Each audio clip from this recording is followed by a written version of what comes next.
Welcome home to USA Global TV and Radio, a place where dreams take flight, with authentic storytelling, diverse perspectives and meaningful conversations, where global stories unite and bridges are built beyond all borders. Discover world-class education, entertainment, hope and inspiration. Together, we're building bridges worldwide. Subscribe to our channel, USA Global TV. Download our app, USA Global TV. Be our guest or join our team. Visit usaglobaltv.com. Thanks to our founder and executive producer, Dr. Jacqueline Kerbeck. Music score by Yeffy Tang from Cloud Road Music. Voiceover artist Mike Porter. Creative direction by Paul Garcia. USA Global TV and Radio, your home for global connection. All rights reserved. This video and its contents are the exclusive property of USA Global TV and Radio. Unauthorized use, duplication or redistribution in any form is strictly prohibited.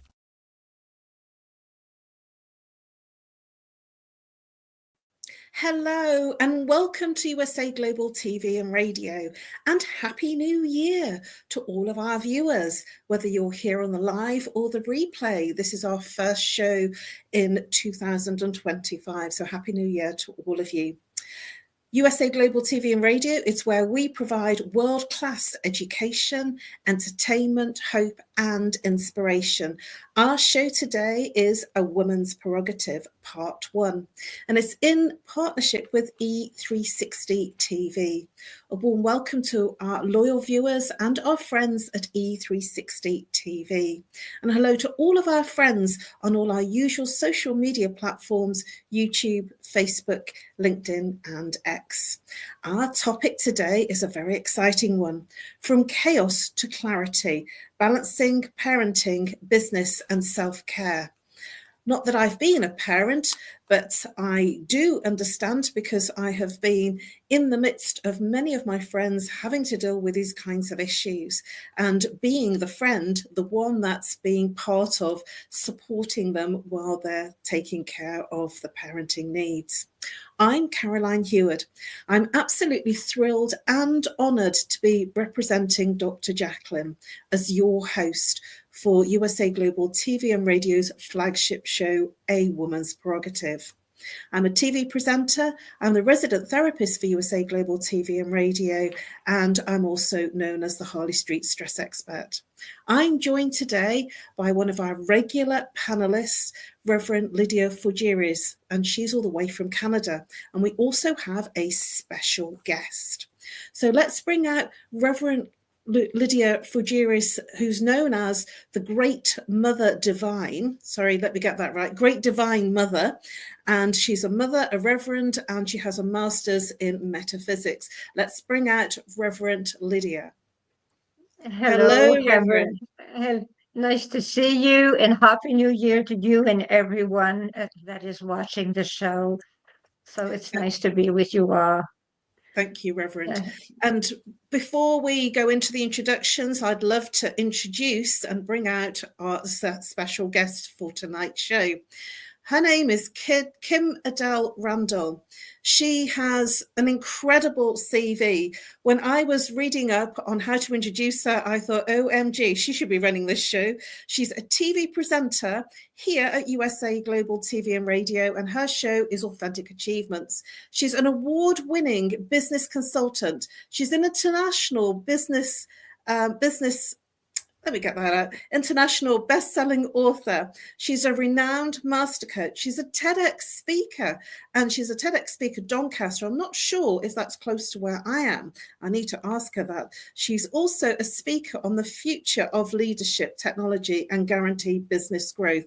Let's bring out our special guest for tonight's show, Kim Adele Randall. Hi. Hello. Hello. Thank you so much for having me. And Happy New Year to everybody listening and watching, and Happy New Year to yourself, Caroline, and also to Reverend Linda. I'm so thrilled to be here. So thank you so very much for having me. Well, it's an absolute pleasure. You've been on our radar for some time to come onto the show, and I'm very pleased to have you here as our special guest. Let's introduce ourselves and say a little bit about what you do. So for people that are here for the first time, so they find out a little bit more about what you do. Reverend Lydia, would you like to begin with how you help people and a little bit about what you do? Well, I do help people in mastering their emotions. The fact is that I balance chakras just like you do, Caroline, but in a different way. I am more a holistic nurse. I have a diploma as a holistic nurse also. So I help people master their emotions. And since I worked as a registered nurse, I have a background in psychiatry also. So I do help them as an intuitive healer also. I do help them focus on what is going on with them, balance their chakra, and understand the cause to effect of what is going on with them, for them to understand their situation and improve their lives. That is pretty much what I do. Thank you, Reverend Lydia. Wonderful.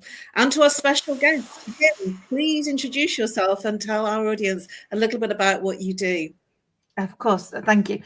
So I'm a business consultant. I spent 30 years in corporate life before setting out on my own. I'm also qualified to read emotions, and I guess my main skill is empowering leaders to get comfortable with uncomfortable conversations, of which we know in life and in business there are so very many of them. But if we get comfortable with them, then actually we stop holding ourselves back and we stop holding our business back, so that we can really step out there and make a positive impact on the world. And then the other part of me that I'm super proud of is I'm blessed to be mum to an amazing 8-year-old girl and a 3-year-old fur baby. So I love the fact that I get to balance both of those. And in my spare time, I run a podcast, I host a show on here, and I author books, which is just such a blessing. Wow, thank you very much. Wonderful. It's absolutely amazing to have you on our show. Thank you, Kim. And for me, I'm known as the Harley Street Stress Expert, and I help people best their stress. How do I do that? I identify the root cause of what creates their repeating pattern of stress, whether it's physical, emotional, mental, or behavioral. My background and training is in root cause therapy and chakra psychology.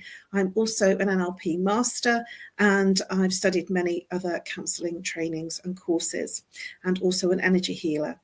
How I work with people is very swiftly. It's a fast process of identifying what causes your repeating pattern of stress.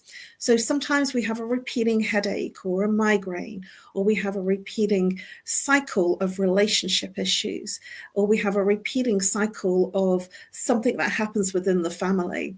And you will know your repeating patterns because it will probably be same thing, same experience, same feeling, different person, different time, different event, but same experience.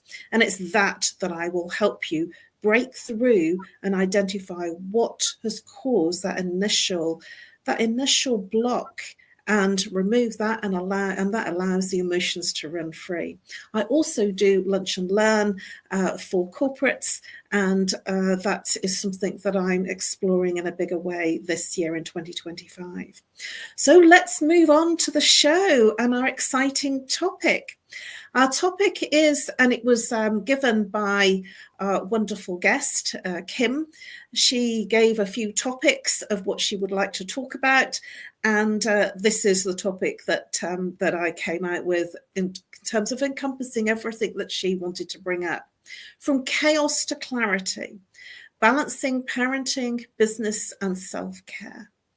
So what I'd like to do is I'd like to ask the first question, and I think I'd like to bring in Kim to answer our first question initially. How do you define balance in your life when it comes to parenting and running a business?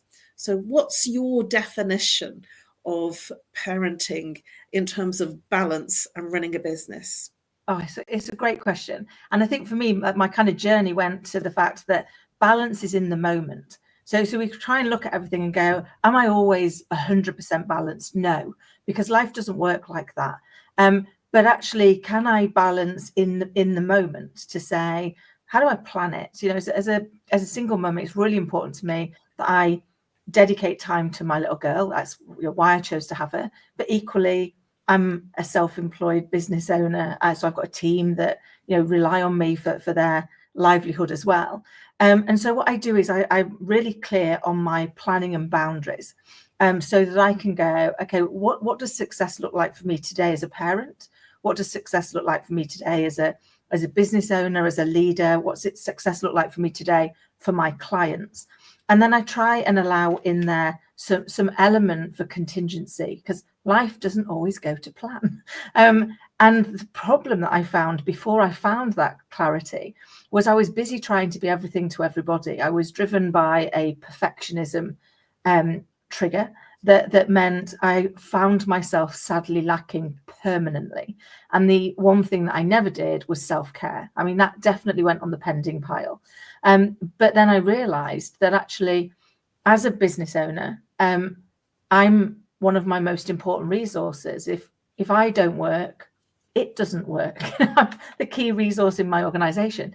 The same is true because I'm a single mum. If I don't work, my family doesn't work, because who else steps in to take over? And so I realized that I actually had to prioritize all three equally. Now, that doesn't mean in every day that I spend a third of my day sleeping. I spend a third of my day doing self-care. I do a third of my day doing business. But it means that across the week, I can make sure that I've planned in moments that are about me, moments that are about my little girl, moments that are about driving the business or delivering things for clients. And being intentional for me is how I moved from chaos to clarity. It was really thinking through how do I achieve what's most important to enable me to feel successful in all of those roles and not continue to find myself lacking. That's just an amazing insight, Kim. And I would like to share with you that I have this phrase that I use: if I'm not okay, then it's not okay. The whole thing just doesn't work. And I have this innate thing that when I'm stressed or something's going wrong, and I'll get caught up because we're all human. And when I get caught up, I realize that the clients don't come in, or clients cancel, or the tech doesn't work, or something it just stops working. And even my mum, bless her, she knows when I'm not okay, it's not okay. So I really do resonate with that. Thank you. I love that, Caroline. And it reminds me of the fact, one of the things I say a lot is, we use the term fine, and fine is one of those get out of free jail cards. If I say I'm fine, I don't have to tell you anymore, because you won't ask any more details. And therefore, I'm probably not. And everyone else. So I always say to my friends and my family, if I say I'm fine, I mean I'm fed up, insecure, neurotic, and emotional. So what I need is for you to get me a glass of wine or a cup of tea. And if I were you, I'd get out of there fast. Because I am anything but fine in that moment. Because whenever I'm okay, I can come up with a better word than fine. So fine is my hopeful keep you away blanket, but I now acknowledge that for myself and recognize it, and then invite people in to go, I'm saying I'm fine, which means I'm actually not. Means I am actually fed up, insecure, neurotic, and emotional. So I do need a something. So please help me. Whereas for a long time I didn't. I did the whole no. If I say this, no one's going to ask me any more questions, and therefore I can carry on wallowing in my self-pity internally whilst outwardly pretending that everything in the world is okay. And that's not a safe space for us to heal.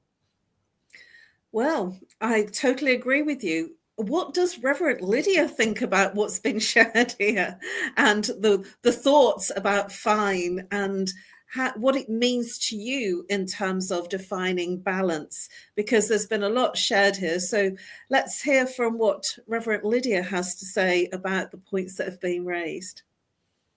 Well, I pretty much thought exactly like Kim, and you actually also, because when I would say I am fine, that would mean stay away. because I had to work 20 days to 16 hours a day. And I would say, I'm fine, I'm okay, and let's move on. That was what I was saying, it's fine. It was the opposite. So I needed some space, that is all. And I also ended up being a single mother of two. And now I'm a grandmother. But at first it was difficult. My 16-year-old and I had his 8-year-old. It was difficult, being a registered nurse, having to work overtime, handling work. I was juggling 2 jobs. So it was quite difficult. And I managed. But the thing is that, at some point, I would say I was in survival mode because I could not sleep. It was so difficult. But as we always say, the show must go on. And I kept my show going. That is what I did until, I faked until I made it. That's it. So that's what I did. No other way. Thank you, Reverend Lydia, and thank you for your vulnerability and transparency. It's very appreciated. Thank you. And I'm sure our viewers will be able to hear that authenticity in what you've shared, because it isn't easy. And I really value the fact that you've allowed your vulnerability and your authenticity in your response. Thank you. So what's been the biggest challenge that you faced as a parent and business owner, and how did you overcome it? And I'd like to go over to Kim initially, because you've been the one that's on rocket fuel at the moment, and that allows our Reverend Lydia to have a little contemplate of what has been the biggest moment for her. So Kim, what has been the biggest challenge for you, and what did you do to overcome it? So great question. My biggest challenge, and it was in the early days, and one was just before I became a single mum, and then one was just slightly after. And I had 2 very serious health scares, and I was still desperately trying to pretend I could do everything, and not accepting help. And when I got to my second one, I remember I was actually at work, and I was COO for a big organization, so working lots of hours, coming home, looking after my little girl on my own. She was only 2, and I had a cold, or at least that's what I thought I had. And everyone at work was like, "Kim, you're really ill." And I was like, no, I'm not. I'm a cold. I'm in my 40s. I'm a single mum. Things just take a little bit more time. I'm absolutely fine. And then I ended up in intensive care because it wasn't a cold. It was double lung pneumonia. And I realized in that moment that I had to stop pretending to the world. And first, I had to stop pretending to myself. So I couldn't do it all. And I couldn't continue to run on empty and achieve anything. And so I remember being in the hospital bed and the doctor saying, I said to the doctor, tell me what I need to do to get out of here. And he looked at me and he went, "Madam, I don't think you understand. We're not sure you are getting out of here." And I was like, no, you don't understand. I have a 2-year-old at home that's never done more than one night away from me, and she won't know what's going on. So I am going to get home to her, and you're going to tell me what I need to do. And I was really lucky. 3 days later, I was allowed out. And he said to me, "I don't understand how you got your body to go from what I saw in your x-rays to what I see on them today." And I said, "Really simple. You got me to stop. For 3 days, I couldn't do anything. I was strapped up to a machine known to man." And so I had to just rest and really take focus and go, what's important to me? What is it? If this had been my last 3 days on earth, what would I have wanted to have done with them instead of what was I doing with them? And so I vowed that if I was given the chance and I got out, I would quit my job and I would be more intentional. But it took 2 events, because that had happened to me when Scarlett was 9 months old, and I share that in my TED talk. But that wasn't enough to make me make a big enough change. It made me make a lot of changes, but not a big enough change to suddenly go, my measure of success needs to be mine, not what I think the rest of the world views as successful or not successful. And so I had to take the journey inward, which we know isn't always a nice journey. It's not always a pleasant one when you realize you're the cause of most of your problems. But equally, you therefore are the answer to most of your problems. Thank you so much for that incredible share. I really felt you, and that really touched my heart. Thank you very much for your authenticity, and also being so vulnerable in that response. It's very appreciated. I'm sure our viewers that are here, either on the live or the replay, will have equal resonance with what you've just shared. Thank you. Reverend Lydia, do you have any thoughts or comments to make about what Kim has just shared? And do you have your own biggest challenge to share with our viewers? Well, my biggest challenge to share is discipline. Being disciplined. Since I'm an author, I have to be disciplined, which is quite difficult at times because life goes on. You have to write, you have to answer, you have your business to take care of, and you have to produce. You always have to produce. And children, when you have children, and my husband, my first husband, the father of my children, has passed away. So I am mother and father at the same time. So when there is a crisis, I have to be 100% there for them. So even if I have the books to write, the work to take care of, I do have to take care of my children, even if they actually have their own family, because it doesn't end there. You're a mother, but after that, you are a grandmother. And sometimes it is your grandchildren that need you. So what happens is that if you're a business owner, if you do whatever business, whatever work, you have to be there for your business, but also for your family. And you try to give your 100%, and sometimes it's difficult. So the thing is to actually take care of yourself. I meditate every single day, absolutely every single day. So that is the way I take care of myself. I do not go to Cuba on vacation or anything like that. My vacation I take in my head. So that is the way it works. I do not take an airplane to actually vacation. I vacation in myself every single day ever since I'm 15 years old. That is the way it works. Thank you. Thank you, Reverend Lydia. And for me, I'm not a parent. And at the same time, I've had my own challenges in making things work for myself personally and the business and family. And I also had a sickness that was for about 2 years before I reached out to the NHS to get a diagnosis. And I've only shared this in one particular show, a Talking Head show, and I'm quite happy to share it here, that I couldn't walk for 3 months and I was bedridden. And I couldn't work and I wasn't able to see clients because I was in so much pain. I'd got, when I did finally get the diagnosis, severe osteoarthritis in the right hip, which prevented me from being able to walk without a nerve pain, and 2 prolapsed discs. And when I did reach out eventually 2 years later to get a diagnosis, it made me realize, oh my gosh, no wonder I was in such pain, because I'm not really a person that reaches out to the NHS.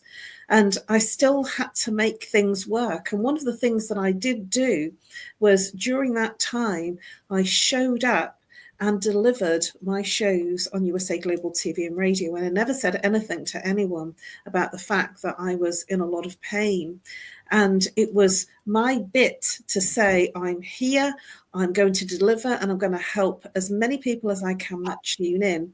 And that was something that was, it was like an impetus for me. It was an intention. I might not be able to see clients on a personal basis, face to face within my home, but I can see them and I can help them online.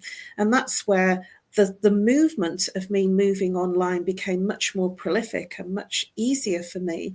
And it was the impetus and the intention behind it that moved me into feeling more comfortable being online, because I couldn't have done it face to face and in person.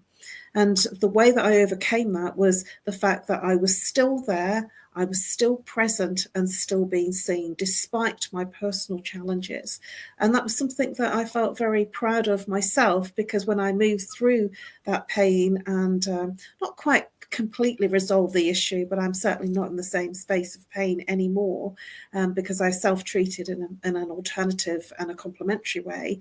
And that helped me with understanding what had caused my problems, and I dealt with them. So that was, from my perspective, something that was hugely challenging, and I changed with the world and went online. So, Reverend Lydia, do you have any thoughts about what I've just shared in terms of the fact that I was still showing up on live TV and yet in a lot of pain? Oh, yes. I understand you very much, because you know me, and you know I was in a wheelchair, and you know I was bedridden for 2 years. So you know me, and so I understand so very well. And we have to show up, even if it hurts, even. And the thing is that if we are discouraged, people around us, have pity for us. We have no pity for ourselves. The show must go on. That is all. So we just do it. We just do it. And the thing is that we're not as bad as they think we are, because we have the morale. We can go on, even if we're in pain, even if we have all kinds of things going on. We can still go on, because we are warriors. We are strong women. So that is the way we are. We are all strong women. So we go on, we do it, and we go on winning. That is all. We just go on. Thank you, Reverend Lydia. What I'd like to add to that is my mission and purpose was greater than my personal need of pain. It was like my intention of what I wanted to create was much bigger than me, and I thought my little pain, but it wasn't little. It was actually massive. But that was what moved me, that I was producing stuff to help a lot of people, and I was hoping that that would help people, despite the fact that I was in my own challenges of sickness. But it was really comforting, because it was something that I really built myself up to do. A lot of preparation, to make sure that I was sitting comfortably, in that space of pain. But it was just beautiful for me to not even say anything to anyone. Very few people knew that I was in that type of agony and that pain. I only started telling a few people, not many, after I had moved through the debilitating pain and moved through that crisis. Kim, do you have anything to comment about what I've just shared, or would you like to add anything about the fact that my mission and purpose was greater than me? No, I think, I admire both of you so tremendously, for the fact that you have had to deal with such challenges, and I think it is around having a purpose and a mission that is greater. It's that thing that that drives you on through that pain, that allows you to find that inner resilience that gets you through. I've often shared that for me, Scarlett is my North Star, and she guides me through, and I'm very grateful to her, because in those moments where things have been overwhelming, whether that's pain or illness or anything else, my desire to be there for her is greater than any pain that I have. So I think the fact that for yourself, Caroline, it was that you were doing good for others, and that actually that was worth so much more than your personal pain. It allows you, I think, having used Scarlett in a similar space, to repurpose and put everything into a different perspective, that allows you to say, okay, what can I do that allows me to still be driving to that mission and purpose? And it's clear that your mission and purpose is so important to you because of the drive to want to add value, and the same for yourself, Reverend, to be able to make sure you were still going, you were still driving that forward, you were still being that strong that strong woman, that strong deliverer, I think it does come from being so committed to having a purpose and a mission that is bigger than you. Thank you, Kim. Yes. I have a really great question I want to ask, and it's something that I'd love to hear your thoughts about, Kim, especially as you've been in the corporate world, because that's my background as well. And that is, how do you navigate saying no to certain opportunities or requests without feeling guilty? Oh, it's a great question, and one that, if I'm honest, Caroline, when I was in the corporate world, I was not good at. I was not good at saying no at all. I was like, you kind of almost like, that old adage, if you want something, do it, give it to a busy person, because they haven't got the time to work out how to say no appropriately, and therefore they just go, yeah, I'll do that. It's fine, I'll do that too.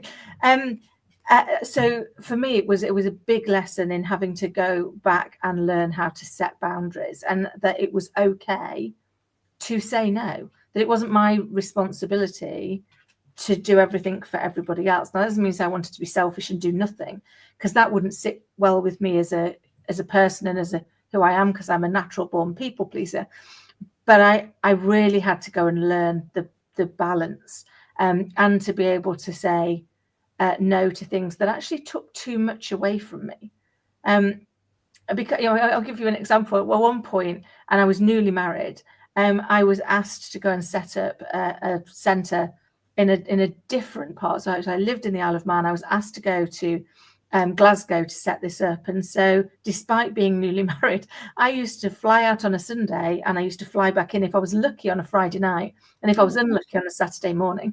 And then, because I was desperately trying to prove that I was there for a good wife, I'd spend those 2 days cooking and ironing and washing, so that my husband had got everything he needed for the next week. And it was like, how have you got yourself in this place? And I was 6 months in, and they decided that they wanted to make that permanent, that I moved permanently to Glasgow. But I worked for the same organisation as my husband, who they wanted to permanently stay in the Isle of Man. I was like, I'm not sure this is going to work well.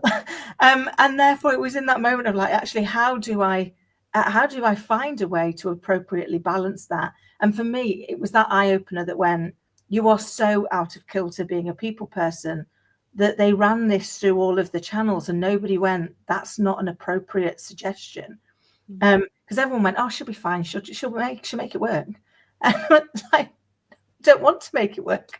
But I think they're the problems, aren't they? Sometimes we find ourselves almost in the hamster wheel of not wanting to be seen to be difficult or seen to be incapable. Or for me, one of my big drivers was I was constantly convinced, because I started life as a hairdresser, and I still don't have degrees and all of those things. And so, despite the fact I did really well and I made it onto the boards, I was convinced they were going to turn around one day and go, put the hairdresser on the board. It's a bit awkward. Get her off. We can't do that. And so I wouldn't say no to anything, because I was so worried that I was going to be found out to not being good enough, to not being capable, to not being what was expected, until I realized that, hold on, that was my self-limiting belief that I was driving. And I'd love to hear your thoughts, Reverend Lydia, and yours, Caroline, on how often do we allow our own self-limiting belief to hold us back? And I realized that I said all these things that people would say, oh, they'll think this and they'll think that and they'll think the other. I'm like, you haven't had the courtesy, Kim, of asking them what they think. You've instead created what they think, blamed them for thinking it, and then used that as a reason to not move forward. And actually, the only person that was involved in that conversation was you. I resonate with the whole thing, with everything that you said. And I also was in corporate, very successful and people pleaser. And I was the busy person. I did everything. I worked crazy hours. And my mum said something to me, which I'll never forget. She said, when you're done and you're sick and you leave, they won't think about you. They won't consider you. And she also said that you're just a number. And she says, just think about how much you're giving when you're just a number. You're just the workhorse. And that really frightened me, because I thought I was important. And I was, because that's what I thought. And I didn't say no very often. I've learned to say no. And I've learned to stop and pause and think and consider. I used to just jump in saying no, but now I pause. I might even take a day or so, or maybe a few days, just to feel into it, to feel, is this right for me? Should I go into this with everything else? Because I don't want to not perform. And that's one of my things I like to, if I can't do it, and if I don't think I've got the time, then I would rather withdraw than commit to doing something that I know that I don't have the time to do. But that's now, I'm now 60. So this is something that I've had to learn and adapt myself and adapt my overreaching, saying yes to everybody. I've had to learn in meditation how to say no. What are your thoughts, Reverend Lydia, in terms of saying no and navigating not feeling guilty, and what obviously Kim and myself have shared? Well, as for me, I was a people pleaser also, like most of us are. And the thing is that, I could not say no neither, but at some point I realized that I was out of time. So I realized that my lives of people were at stake. If I was taking too much in, I could make mistakes. So what I did is that, I decided to take decisions to say no to people, to protect other people. Because since I wanted to be a superwoman, well, I was not helping myself and I was not helping anyone else. I was not helping my family. I was not helping my patients. That was a disastrous position. So instead of saying yes all the time, I decided that I would decide what was more important and what was less dangerous if I was saying no.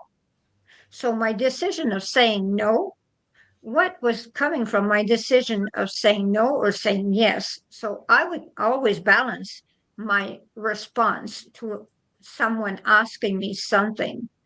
Because the thing is that, when we say yes too much, well, we're overwhelmed and we try and we feel guilty and we cannot deliver. And people around us say, she told me yes, but she did not do this. And someone else says, yeah, but she told me yes to this also. And she has not finished yet. And that is what happens when we say yes to everyone. So we have to choose our battles. That is exactly the way I see it. We have to choose our own battles. I'm so in agreement with you, Reverend Lydia. I really am. Choosing the battle is the thing that I really resonate with. Well, we're almost at the end of our show. Can you believe that, ladies? And I had so many more questions. But I want to do, just before we finish, a very quick fire before we finish off with how people can contact you.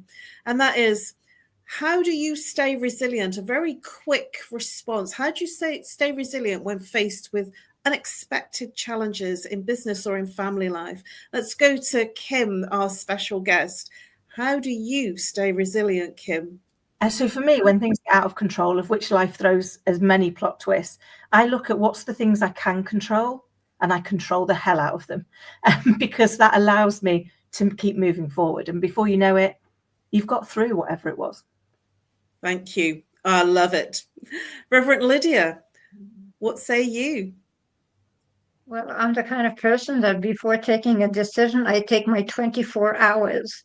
So I always take 24 hours to take whatever decision, because I do not like to take a decision on the spur of the moment. So my way of being resilient is by taking my time. So I take 24 hours for whatever. I take 24 hours and it worked for me. So as long as it works for me, that is the way. Thank you, Reverend Lydia. And for me, one of the things that I do when things are really getting me down and I'm faced with big challenges is I like to dance and I like to chant. So I put my headset on and I sing and chant. Sometimes put the 80s music on because that's my time. And sometimes I chant Sanskrit mantra and I dance. Neighbours have heard me when I first arrived here at 2 a.m. So now I don't do it at 2 a.m. anymore. Well, thank you very much, ladies. Please, before we go, Kim, share how people can contact you and the best way to contact you. Of course. And thank you, Caroline and Dr. Lydia, for having me on the show. And as you can see, my little person demonstrating chaos to clarity in the background. So she's joined us as well. So the best way you can get in touch with me is either go to my website, which is AuthenticAchievements.com, or you can find me at kim@kimadelrandall.com. I see she's escaping in the background. Or you can find me on social media, either as Kim Adele Randall or at Kim Adele 10. Thank you, Kim. And Reverend Lydia, how can people reach you and what's the best way to contact you? The best way to contact me is with my phone number, which is 1-514-582-6882. 1-514-582-6882. There's also my website, www.lydiafougere.com. They can join me also with my Instagram, Diva Divine Mother _. And I always answer. I'm always there, whatever. And I always say, no question is ever ridiculous. If it's a question, it has to be asked. That is all. Thank you, Reverend Lydia. For myself, before I go into my details, it's been an absolute pleasure to have our guest, Kim, on the show. I've really learnt a lot and I feel very humbled by some of the things that she shared, and also Reverend Lydia. I'm thinking that I'm really not great and I'm pushing myself forward and not feeling that I have everything that these wonderful people have. And yet I've learnt such a lot that we're similar in so many ways. So thank you very much, Kim, for your authenticity, and also Reverend Lydia. For me, you can reach me on No More Stress at live.co.uk, or you can call me +44 if you're international. If you're local, 07523 120 189. You can follow me on LinkedIn and Facebook, and I post all of the live shows live streamed from USA Global TV and Radio. And I look forward to seeing you next week on Monday for part 1, A Woman's Prerogative, at 2 p.m. Eastern Time, 7 p.m. Greenwich Mean Time. And we have a part 2, A Woman's Prerogative, coming up very shortly at 9 p.m. Greenwich Mean Time. And that is 4 p.m. I think Eastern Time. I very much look forward to seeing you all at A Woman's Prerogative Part 2, where we will discuss this further. But before we go, please do join our VIP exclusive community and become an exclusive VIP community member. You have first access to our newest videos, photographs and insights on the British royal family. It's live streamed on USA Global TV and Radio and on YouTube. And now over to our sponsors. Thank you very much for joining us, whether you're here on the live or the replay. And I look forward to seeing you at A Woman's Prerogative Part 2. Bye-bye for now, and over to our sponsors. In a world full of noise, misunderstandings, and interruptions, master the art of listening with Dr. Jacqueline Kerbeck. Dr. Jacqueline Kerbeck is the listening mentor of USA Global TV and Radio and the Amazon #1 best-selling author of Mastering the Power of Elevated Listening. Elevate your listening. Elevate your life.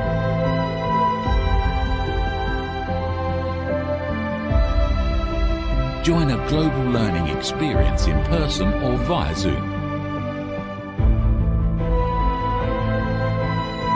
Reserve your spot today. usaglobaltv.com/book-your-session. or drjacqueline.thinkific.com. Join Dr. Kerbeck's listening courses or hire her to unlock deeper connections and authentic conversations. Have you ever felt unheard?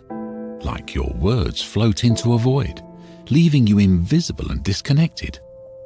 How about feeling judged, when assumptions overshadow your truth, leaving you misunderstood and defensive?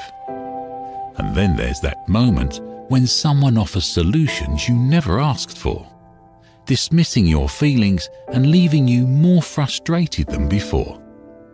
It doesn't have to be this way. Dr. Jacqueline Kerbeck, the listening mentor, understands. She's here to help you reclaim your voice, build stronger connections, and create meaningful conversations that inspire understanding and mutual respect. Through her groundbreaking books, online and in-person courses, and interactive workshops, you'll learn how to navigate life's most challenging interactions. Discover the power of elevated listening and transform how you communicate. Master setting boundaries and asking permission to protect your peace. Learn to recognize and release judgment, fostering empathy and true connection. Dr. Kerbeck also offers personalized coaching, one-on-one or group sessions designed to fit your unique needs. Whether in person or virtually on StreamYard, her guidance will empower you to thrive. You don't have to struggle alone. The path to deeper connections and better relationships start here. Visit drjacqueline.com or usaglobaltv.com. Join a global community of empowered listeners and transform your life, one meaningful conversation at a time. Dr. Jacqueline Kerbeck is the listening mentor. Start your journey today.